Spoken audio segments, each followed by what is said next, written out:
सरदार वल्लभ भाई पटेल जी की पुण्यतिथि पर आप सभी का कोटि कोटि नमन। मैं एक बात कहना चाहता हूं, जो अब तक हमारे पूर्ववर्ती बोले हैं उससे आगे की एक लाइन कि देखो सपूत वो होता है कि जो अपने पैतृकों की संपत्ति को, उनकी विरासत को आगे बढ़ाए। क्योंकि ये जो एकीकरण हुआ, ये एकीकरण उस दायरे में हमारा जो सरदार पटेल ने 562 जो पूरी रियासतें अपने शौर्य बल से इकट्ठा करके हमारे हाथ में दी हैं, ये ठीक है। लेकिन ये 1857 की बाद की बातें हैं। यदि 1857 या उससे पूर्व का भारत देखेंगे तो उस पूर्व के भारत के मुकाबले जो 1947 और सन 50 के बीच में 15 दिसंबर 1950 को सरदार पटेल जी की पुण्यतिथि, मतलब वो उनका स्वर्गवास हो गया। ये जो 3-4 साल की बात है, जो सन 46 में जो कार्यकारी सरकार बनी, अंतरिम सरकार बनी, उस बीच में सरदार पटेल ने ये सब काम किया। लेकिन सबसे बड़ी बात यह है कि आज के दौर में जो नेशन स्टेट है उसकी थ्योरी को देखें तो हम ये सोच रहे हैं कि हम बहुत बड़े रेसर हैं, बहुत बड़े धावक हैं। ऐसा कुछ नहीं है। हम तो चल भी नहीं पा रहे दुनिया के सामने। आज हम देख रहे हैं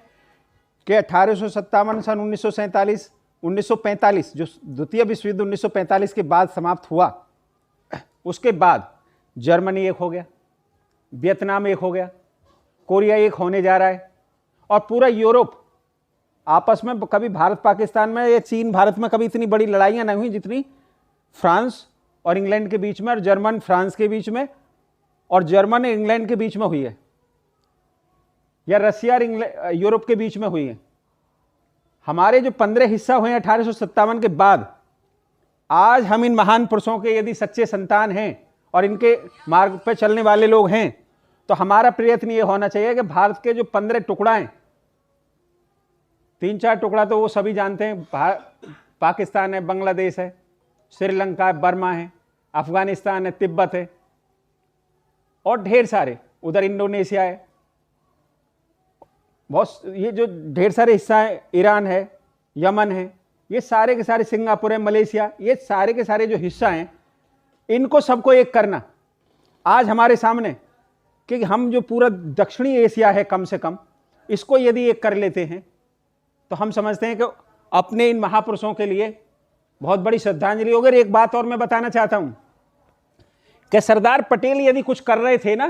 तो उनका पावर हाउस का नाम Mahatma Gandhi ji. He was the executive of Mahatma Gandhi, क्योंकि जिस पे उस समय महात्मा गांधी का आशीर्वाद था, वही व्यक्ति प्रधानमंत्री बन सकता था, या वही व्यक्ति गृह मंत्री बन सकता था, या वही व्यक्ति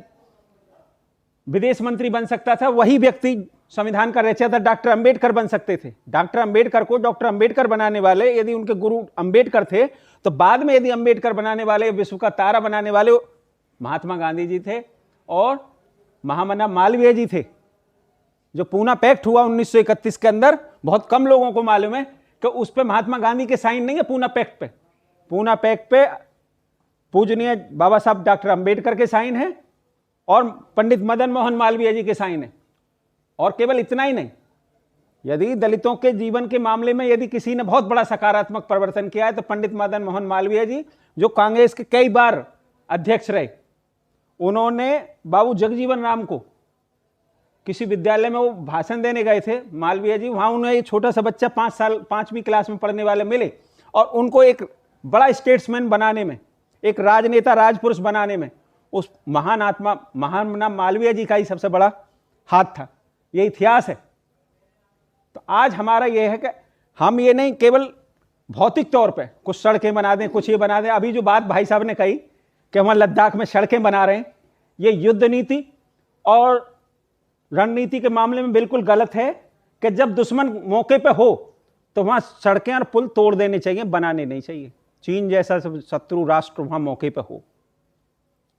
तो सड़कें बना देना और रेलवे मार्ग वहां से बिल्कुल तैयार कर देना उस जगहों से, तो शत्रु के लिए केवल आमंत्रण देना है, अपने देश को आगे बढ़ाना नहीं है। मैं केवल इतनी बात कहना चाहता हूं और महापुरुषों के चरणों में अपना सिर झुका रहा हूं।